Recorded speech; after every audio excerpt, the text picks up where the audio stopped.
Dear students, a very warm welcome to all of you in my today's lecture of marketing management.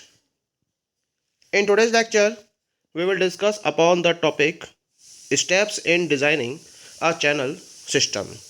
यानी कि आज के lecture में हम डिस्कस करेंगे कि एक चैनल सिस्टम को डिज़ाइन करने में हमें किन किन स्टेप्स को फॉलो करना चाहिए। जब फर्म अपने प्रोडक्ट को कंज्यूमर्स तक डिस्ट्रीब्यूट करना चाहती है तो इसके लिए उसके द्वारा डिफरेंट टाइप के चैनल अरेंजमेंट्स का यूज़ किया जाता है। ऑप्शंस बहुत सारे हो सकते हैं, लेकिन एक प्रॉपर चैनल सिस्टम को डिज़ाइन करते समय उसे कुछ पर्टिकुलर पॉइंट्स को कंसीडर करना बहुत ज़रूरी है। जैसे कि जो फर्म है वो किस तरह से अपनी चॉइस को फॉलो करेगी, कैसे डिटरमाइन करेगी कि कौन सा चैनल बेस्ट है, क्या उसे अपना खुद का चैनल डेवलप करना चाहिए या फिर शोरूम्स डिपोट्स को मेंटेन करना चाहिए या फिर कन्वेंशनल चैनल्स को फोकस करना चाहिए, कितने लेवल्स रहेंगे उसके चैनल सिस्टम के अंदर, कितने होलसेल पॉइंट्स रहेंगे जिससे कि कंप्लीट मार्केट कवर हो जाए उसका, कहाँ कहाँ उनकी लोकेशन रहेगी, रिटेल पॉइंट्स कितने होने चाहिए, उनकी लोकेशन कहाँ होनी चाहिए, होलसेलर और रिटेलर में कैसा रिलेशन होना चाहिए। तो इन सारे क्वेश्चंस के आंसर्स इन पर्टिकुलर स्टेप्स से मिलेंगे जिन्हें हम डिस्कस करेंगे चैनल सिस्टम को डिज़ाइन करते समय। तो इनमें सबसे पहला स्टेप रहता है फॉर्मुलेटिंग द चैनल ऑब्जेक्टिव।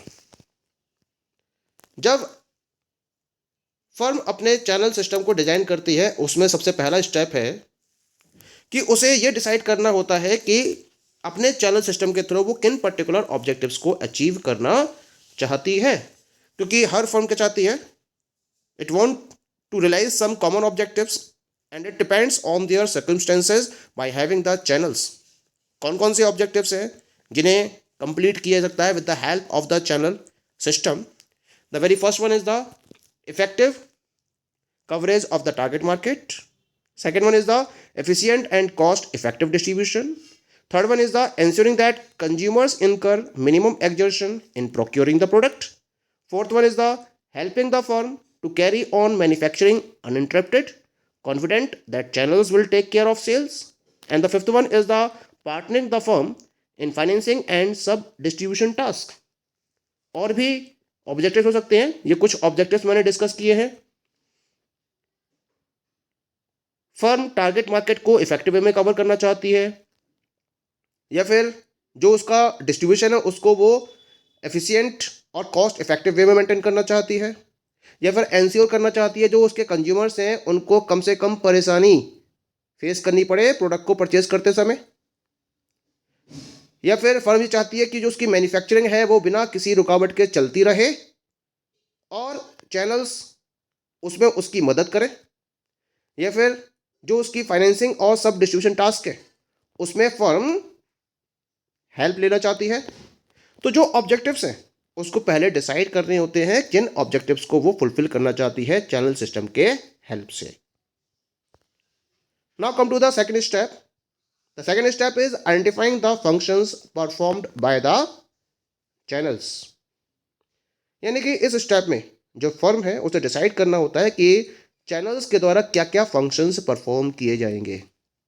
अब कौन कौन से फंक्शंस हो सकते हैं, जैसे कि facilitate selling to consumers, provide distribution efficiency, break the bulk and cater to the tiny requirements, sub distribution and stock holding, provide salesmanship, assist in sales promotion, merchandising, introducing new product, sales forecasting, maintain records etcetera. ये functions हैं जो perform किए जा सकते हैं channels के द्वारा। तो आपको डिफाइन करना होता है कि क्या क्या फंक्शंस आप परफॉर्म करना चाहते हो अपने चैनल के हेल्प से। कंज्यूमर्स को प्रोडक्ट सेल करना चाहते हो या अपनी डिस्ट्रीब्यूशन एफिशिएंसी को मेंटेन करना चाहते हो, आपके पास लार्ज क्वांटिटी में गुड्स अवेलेबल हैं, इसको स्मॉल में डिवाइड करते हुए सेल करना चाहते हो, या फिर सब डिस्ट्रीब्यूशन करना चाहते हो या स्टॉक को होल्ड करना चाहते हो, अपने चैनल के बेसिस पर सेल्समैनशिप के फंक्शन को परफॉर्म करना चाहते हो, सेल्स प्रमोशन में हेल्प चाहते हो, नए प्रोडक्ट को इंट्रोड्यूस करना है उसमें हेल्प चाहते हो, या सेल्स को फोरकास्ट करना है इसमें आप हेल्प चाहते हो चैनल के बेसिस पर, या फिर अपने रिकॉर्ड्स को मेंटेन करना चाहते हो। तो ये कुछ फंक्शंस हैं जिनको चैनल्स के द्वारा परफॉर्म किया जा सकता है।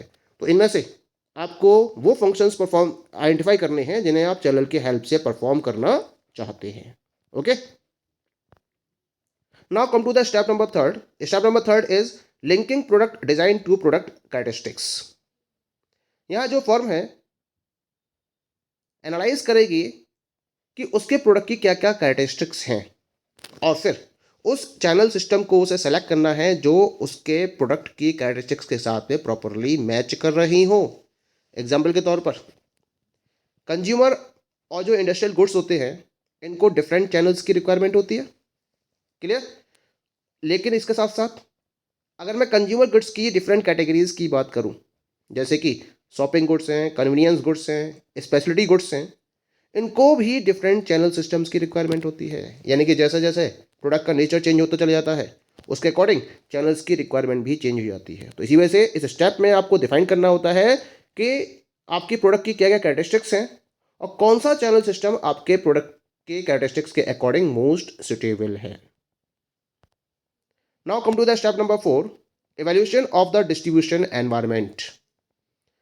इस स्टेप में जो फर्म है वो अपने डिस्ट्रीब्यूशन एनवायरनमेंट के वाइटल फीचर्स को प्रॉपरली इवैल्यूएट करती है और इसके साथ साथ ये एंश्योर करती है कि जो प्रपोज्ड चैनल डिजाइन है वो उन पर्टिकुलर डिस्ट्रीब्यूशन एनवायरनमेंट के कॉम्पेटिबल है। कॉम्पेटिबिलिटी को एंश्योर करना बहुत बड़ा चैलेंज होता है, यानी कि जो लीगल इम्प्लीकेशंस हैं चैनल डिजाइन के उनको आपको बहुत केयरफुली एग्जामिन करना है एक फाइनल डिसीजन लेने से पहले।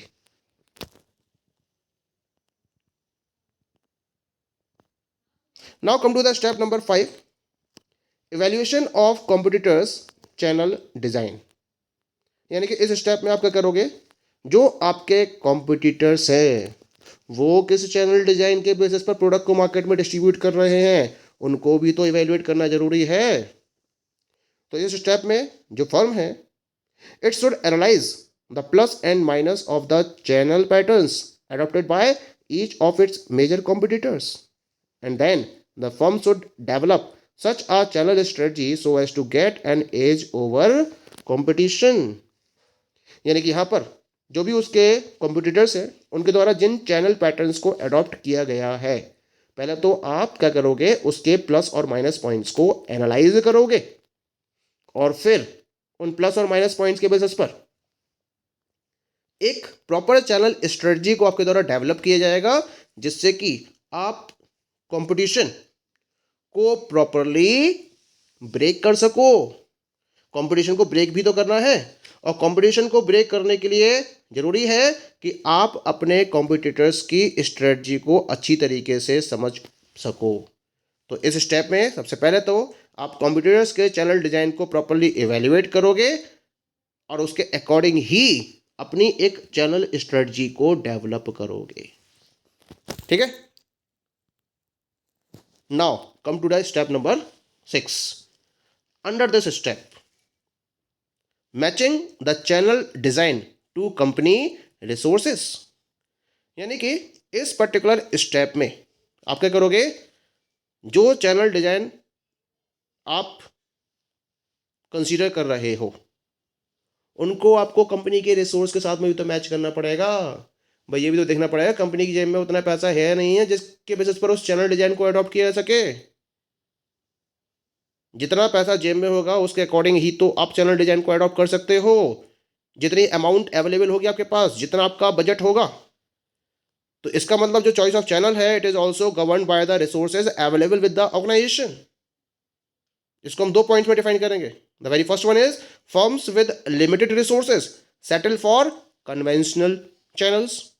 Second, firms with larger resources and larger marketing operations can go in for varied distribution channel such as conventional channels, depots, showrooms, multi-channel sales approach, etc. तो 2 तरीके के फर्म्स मार्केट में अवेलेबल होंगी। एक तो वो फर्म्स होंगी जिनके पास लिमिटेड रिसोर्सेज अवेलेबल होंगे, तो जिनके पास लिमिटेड रिसोर्सेज अवेलेबल हैं वो कन्वेंशनल चैनल्स को अडॉप्ट कर सकती हैं। जबकि अगर कोई फर्म ऐसी है जिसके पास लार्जर रिसोर्सेज है और लार्जर मार्केटिंग ऑपरेशंस को वो परफॉर्म कर रही है, तो वो फिर वैरायटी ऑफ डिस्ट्रीब्यूशन चैनल्स को अडॉप्ट कर सकती है। वो कन्वेंशनल चैनल्स को भी फोकस कर सकती है, depots, showrooms, multi channel sales approach, इनको भी वो अडॉप्ट कर सकती है क्योंकि उसके पास बहुत सारे रिसोर्सेज अवेलेबल है, उसका बजट है, तो वो वैरायटी ऑफ डिस्ट्रीब्यूशन चैनल्स को अडॉप्ट कर सकती है। ठीक है, now we come to the last step, step number 7, and step 7 is evaluating the alternatives and selecting the best. अब आपने क्या कर रखा होगा, आपने बहुत सारे ऑल्टरनेटिव्स को कलेक्ट किया होगा चैनल डिजाइन के रेफरेंस में। ऑल्टरनेटिव चैनल डिजाइन आपके द्वारा चूज कर लिए गए हैं। अब आपको क्या करना है, उन डिफरेंट ऑल्टरनेटिव्स को इवेल्युएट करना है और इवेल्युएट करने के बाद फाइनली एक चैनल डिजाइन को सिलेक्ट करना है, या जितने भी आप चैनल डिजाइन सेलेक्ट करना चाहते हैं उन चैनल डिजाइन को आपको फाइनली सेलेक्ट करना है। इसके लिए दो अप्रोचेस यूज की जाती हैं। The very first approach is the economic evaluation and second one is the conceptual evaluation. पहले बात करते हैं इकोनॉमिक इवैल्यूएशन की। यहाँ क्या होता है, यहाँ फर्म जो क्या करती है, it determine the sales volume obtained through each alternative design and then cost of selling that volume through that alternative has to be assessed. Then choose the one which is attractive from the cost versus efficiency. यानी कि इस particular evaluation में जो firm है वो हर एक alternative design के reference में सेल्स वॉल्यूम को डिटरमाइन करती है कि कितना सेल्स वॉल्यूम वो ऑब्टेन कर सकती है उस चैनल डिजाइन के बेसिस पर, और फिर उसकी कॉस्ट ऑफ सेलिंग को डिटरमाइन किया जाता है, और फिर हर एक ऑल्टरनेटिव को कॉस्ट वर्सेस एफिशिएंसी के बेसिस पर एवेल्युएट किया जाता है, कंपेयर किया जाता है, और जो सबसे ज़्यादा अट्रैक्टिव होता है कॉस्ट वर्सेस एफिशिएंसी में उसको सेलेक्ट कर लिया जाता है।